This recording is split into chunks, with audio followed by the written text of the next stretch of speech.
Selamat pagi saudara-saudara yang dikasih Kristus, jumpa lagi dalam renungan pagi hari ini. Di sini saya berada di ruang konsistori daripada HKBP Kebun Jeruk, Resort Kebun Jeruk. Dari sinilah firman Tuhan kita dengarkan. Namun sebelumnya kita bersatu dalam doa.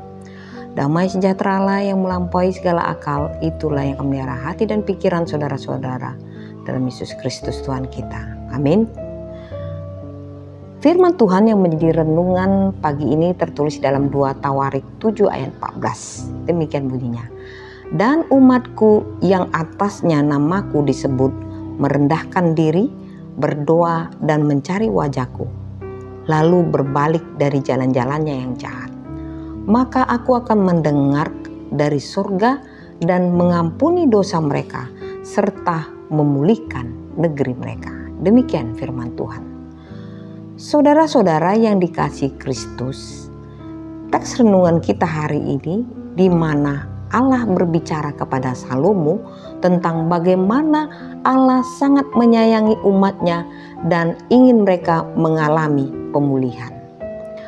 Pemulihan yang dijanjikan Tuhan tidak akan terjadi tanpa sesuatu yang disebutkan dalam ayat 14a.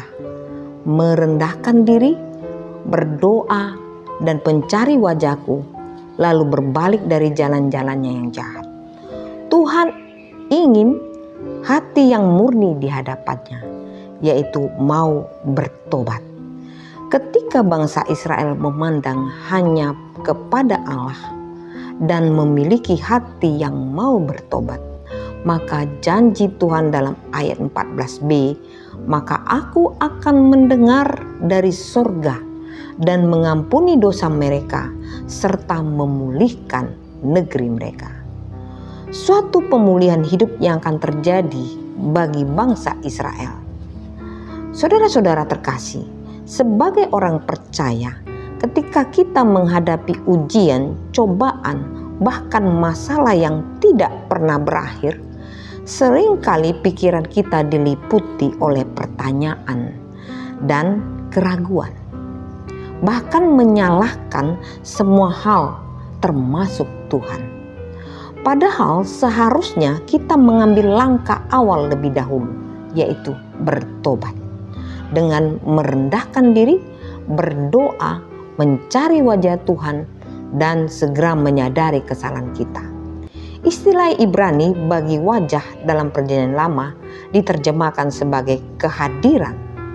Ketika kita mencari wajah Allah, kita sedang mencari kehadiran Allah.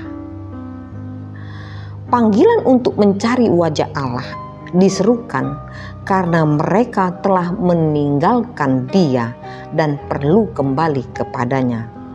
Di dalam Mazmur 105 ayat 4 dikatakan, pengikut setia Allah dihimbau, carilah wajahnya selalu. Meskipun kita tidak meninggalkan Allah, ada kalanya kita tidak mencarinya.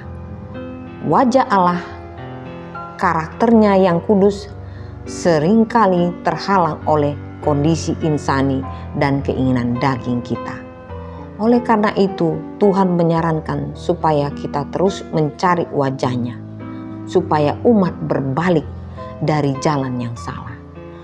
Tuhan pasti mengampuni dosa kesalahan kita dan memulihkan kehidupan kita. Saudara-saudara terkasih, Tuhan Yesus pernah menyerukan di dalam Matius 11 ayat 28, marilah kepadaku semua yang letih lesu dan berbeban berat, aku akan memberikan kelegaan kepadamu. Maka jika hidup kita ingin dipulihkan, ingin dilegakan, rendahkanlah dirimu, berdoa dan carilah wajahnya di setiap langkah-langkahmu, lalu datanglah kepadanya. Selamat beraktivitas, Tuhan Yesus memberkati. Amin.